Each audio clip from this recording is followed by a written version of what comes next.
Welcome to the Sales Leadership Awakening podcast. I'm Stephen Rosen and my co-host, Colleen Stanley. Welcome, Colleen. Hey, Stephen, I know you had a big week of training last week, so hope that went well. It did. It went great. We talked about some of the concepts that we're going to talk about today, and the group really bought into them. So each episode, we try to talk about the knowledge, which honestly is easy to attain. You can go on the net, you can read a book, but really the key that we focus on is how do we take that knowledge and turn it into action? And many sales leaders struggle in that shift from knowing what to do to actually doing it. Today, we're going to explore a really important subject of leadership, and it's often either misunderstood, overlooked, and it's emotional intelligence. Through this podcast, I've learned a lot on emotional intelligence, and developing emotional intelligence skills such as self-awareness, emotional regulation, assertiveness, empathy, are key to enhance any sales leader's ability to drive their team to success. And this episode will explore EI skills that are most valuable for sales leaders and discuss practical ways to develop them and examine how they can significantly improve their time management, leadership, and empathy. So, Colleen, let me kick off this exciting edition and ask you an important question. As an expert, and I will refer to you as an expert in emotional intelligence, if you were to choose one or two key skills for a sales leader to develop, what would those skills be? And maybe tell us why. Well, when we're working with companies, Stephen, the two skills we always start with are emotional regulation, often called emotion management, and self-awareness. Now, let's unpack each one of these. So emotion management is that ability to identify triggers that can either cause you to respond in a manner you regret or in a manner that you're proud of. So if we allow emotions to start taking over our conversations, we end up in the trigger response regret loop, and we want to avoid that. The mentor of mine once said to me, she said, when you're stable, you are able. And this goes right back to, we all know what it takes to be a great leader. But if you're someone that gets easily derailed, what happens is you actually start eroding trust with your team. Because, let's just use the hypothetical to get a visual. You're the sales manager that comes into the office and your team is looking and observing. Who is showing up today? Captain Happy or Captain Moody? If people can't rely on you to be consistent in how you show up, well, number one, anytime you have inconsistency, it lowers trust. Think about a car that starts one day and doesn't start the other. You don't trust your car, right? You're right. You pray that it's going to start. Yeah. And for salespeople, they may not trust how you show up. So they may not bring problems and challenges because they don't know if it's the right day. As a result, because you're not being aware of the problems, the status quo goes into place. So emotion management is generally the first one we address. The second is emotional self-awareness. But I always tell my clients, that what you're not aware of, you cannot change. And that what you're not aware of, you are bound to repeat. So what happens, if you have a low self-aware sales leader, they keep making the same leadership mistakes. And some of those may be without self-awareness, you also lack other awareness. So you don't even recognize how you show up. Maybe it's your facial expression. Maybe you're too intense. Maybe you're not being perfectly present, so that person doesn't feel important. So there are times that actually the manager can trigger fight or flight responses in their salespeople simply in how they're showing up. So those are the two skills we start with to, start developing and enhancing those skills with the sales leaders. I can't reiterate how important it is to be aware of our triggers, because sometimes we have salespeople, customers, bosses who purposely try to trigger us to get a reaction. And if we're able to control that, I think we're so much better as a leader, as an individual to deal with. Well, you're exactly right, because triggers are not going to go away. They come in the form of people, places, and situations. I was just having a prospect call this week with a VP of sales, and he had pretty high emotional intelligence. One of his best salespeople gets emotionally derailed, but to this sales leader's credit, he doesn't get emotionally derailed because he has recognized this is something he needs to work with this salesperson on, but he doesn't react to this salesperson getting a little defensive, jumping to conclusions soon. So as a sales leader, the ones that have self-awareness generally can put a pause. And this is what's really, really important. Here's the trigger, but they put a pause in their reaction or response. So they have that ability to think before they speak, think before they act. I don't know about you, but there's been a few times that I wish I would have just played the quiet game and did a little bit more thinking before I did speaking. Well, I don't have any of those situations. There are probably times I should have, but times I don't necessarily regret. Anyways, I'm teasing. Well, there's a reason that you teach emotional intelligence. And for me, I've always been a very, very hard worker, but I can absolutely tell you there were times that I was too bullish in internal meetings. So frankly, my ideas were, I'm going to say, correct. The ideas were innovative. But you know what? When you're making everybody in the room mad, and so you've got other departments that need to play with you, they're not going to cooperate because they don't like how you're showing up. We teach that in bold leadership in terms of how to win other departments on board, because you want to get your ideas sold in the boardroom as a leader, and as well as get your ideas to be adopted by your people. And when people's ears are on fire, I like to call it, if they're in fight or flight mode, everything they hear, they filter through the fire. Well, they can't hear you. That's just the reality. So those are the two skills. Now, I'm curious on this, and especially with you coming off this training last week, often another skill we see and teach is assertiveness. And without assertiveness in the sales leadership role, I've seen where sales leaders go along to get along. So they can be people that are very self-aware, well, maybe not self-aware because they're not realizing they're going along to get along, but they can be emotionally stable.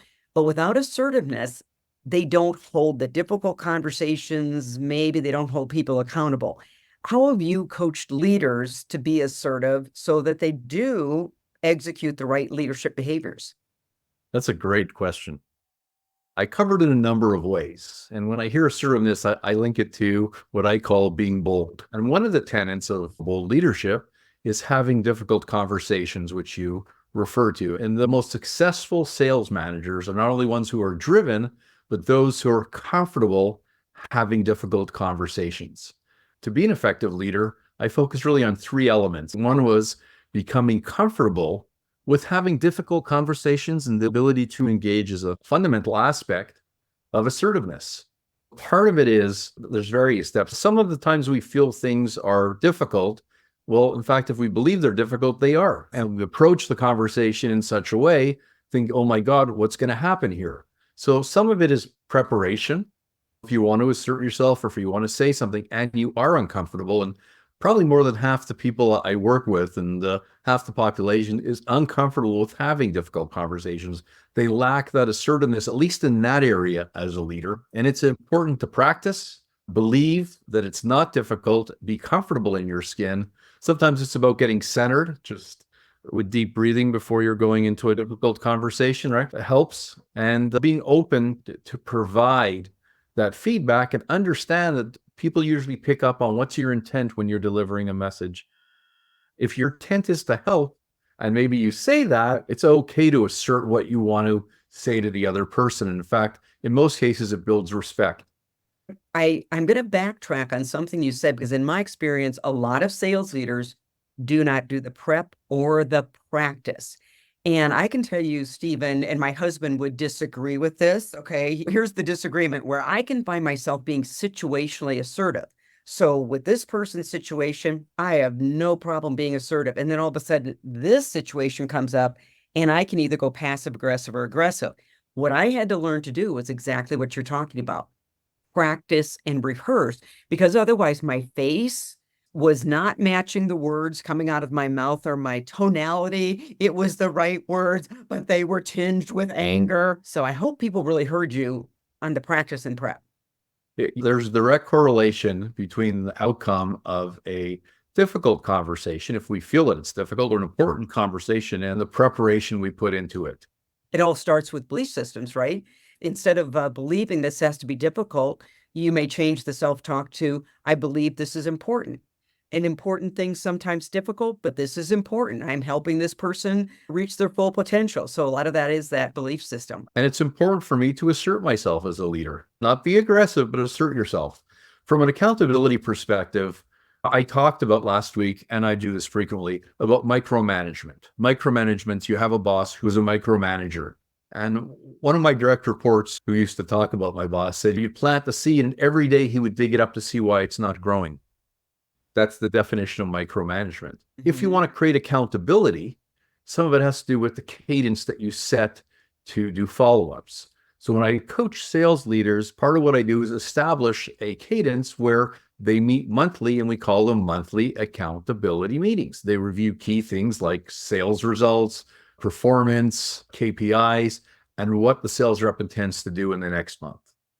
So if you establish those, one, it helps to create continuous accountability because you're coming back each month and going through the same steps. Also, you don't have to be assertive because it's already set in place and there's an expectation that it happens. So the clearer you get on expectations, often the less you have to be assertive, stating what you need because you were very clear about what you need. Okay, it's a kind of a cause of best. Well, 100% clarity of expectations is really key in assertiveness. And the last thing that I focus on when people are coaching, accountability is really the power of coaching. Being accountable to someone else is really the key because we're better at making commitments to others than to ourselves. So as a coach, how I coach the coaches is that your role is holding people accountable to do what they say they're going to do. And by doing so, you become a great coach, and the assertiveness empowers them to lead with conviction and hold their team accountable and also drive organizational success. So the power of coaching really comes down to accountability. And if you can set up that system where your salespeople know that you're going to ask them, then you don't have to worry that, is it a difficult conversation? Because it's already pre-established. So coaching and accountability and emotional intelligence, there's a connection that goes hand in glove. So we look at another skill that I mentioned early on when we kicked off is empathy. And empathy is an interesting one because we have leaders who are very empathetic and some leaders who lack empathy.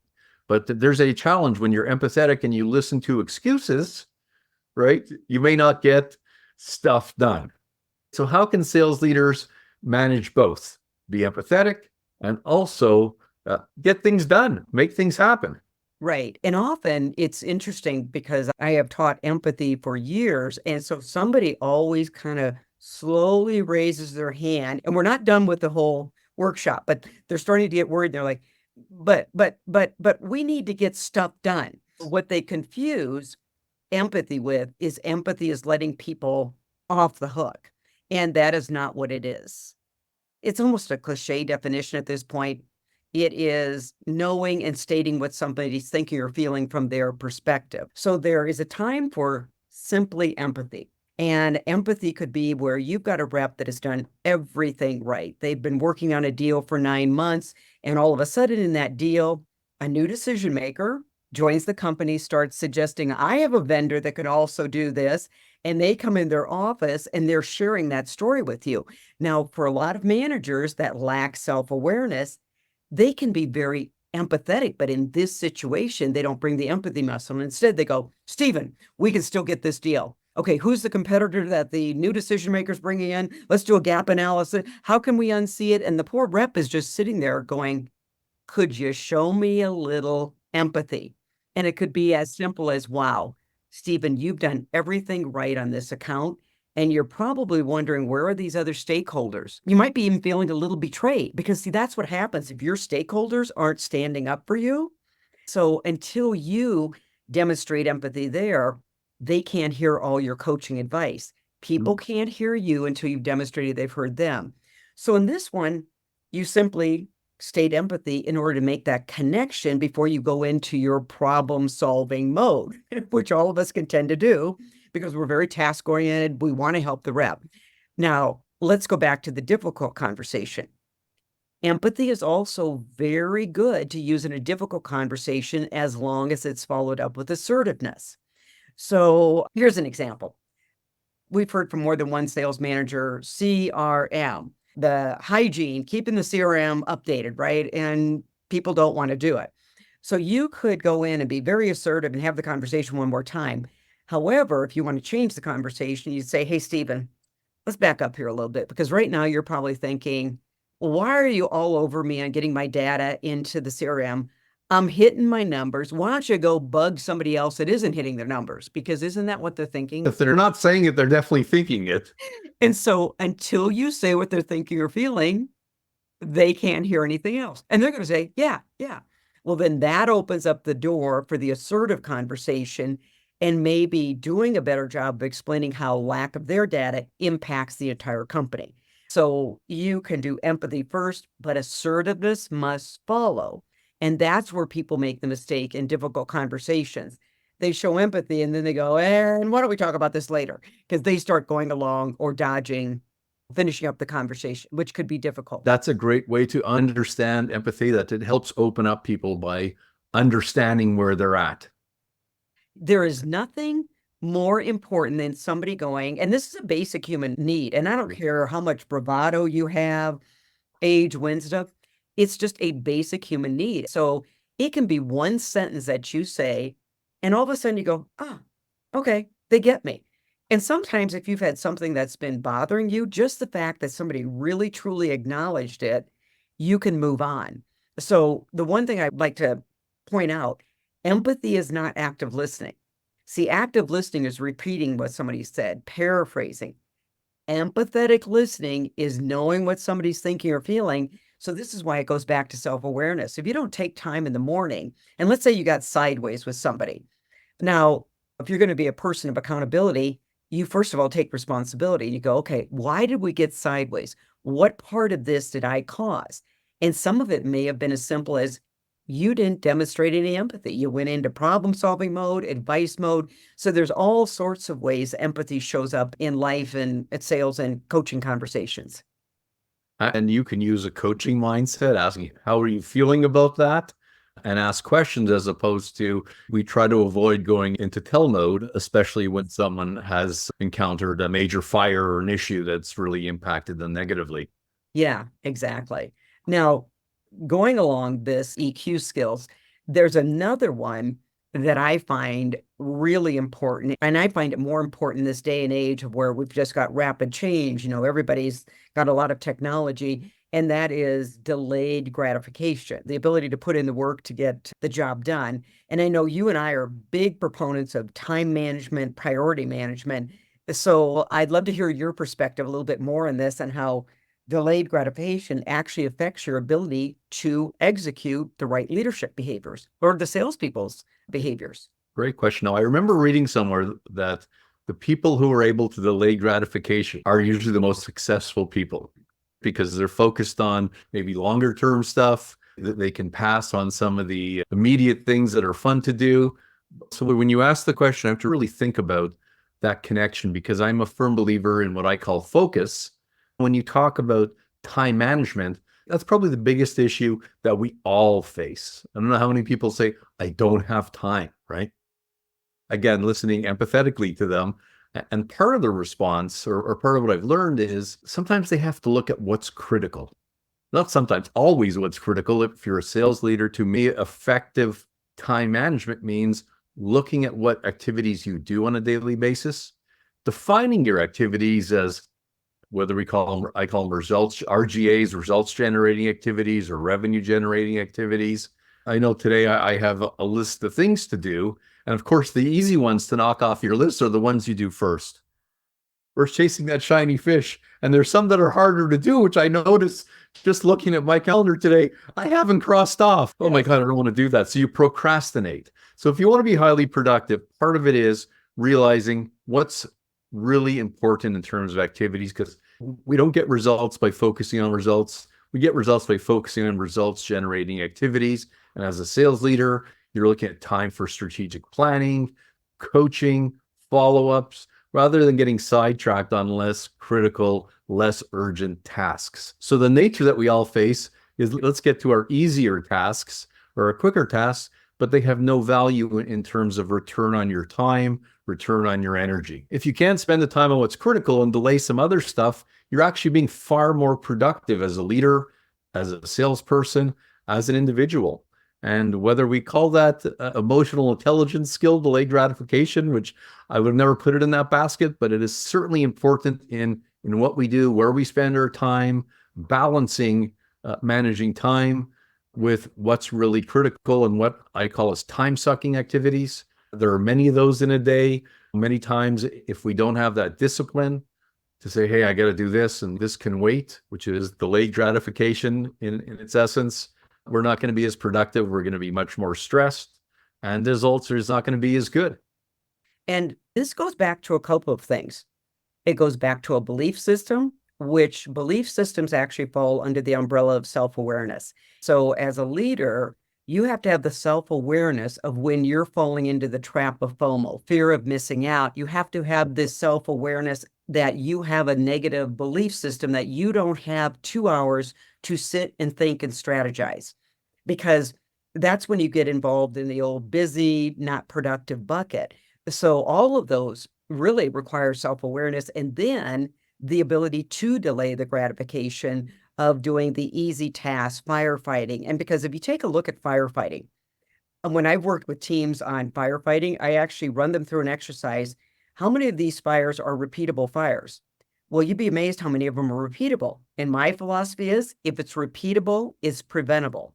But the reason we're not preventing it, we never take the time, delay the gratification to figure out root cause, establish new systems and processes. Instead, we just stay over here and keep fighting the fire. That's a form of instant gratification versus delayed gratification. So if you have repeatable problems, you know what? You got a delayed gratification problem, in my opinion. Okay, I love it. I learned something on every one of our podcasts. Well, this has been fun, Stephen. So thanks everyone for joining us today as we explored and took a little deeper dive in emotional intelligence skills for sales leadership. Stephen and I, our goal with this Sales Leadership Awakening podcast is always to help you as sales leaders bridge the knowing and doing gap. Thanks for joining us today. Thank you.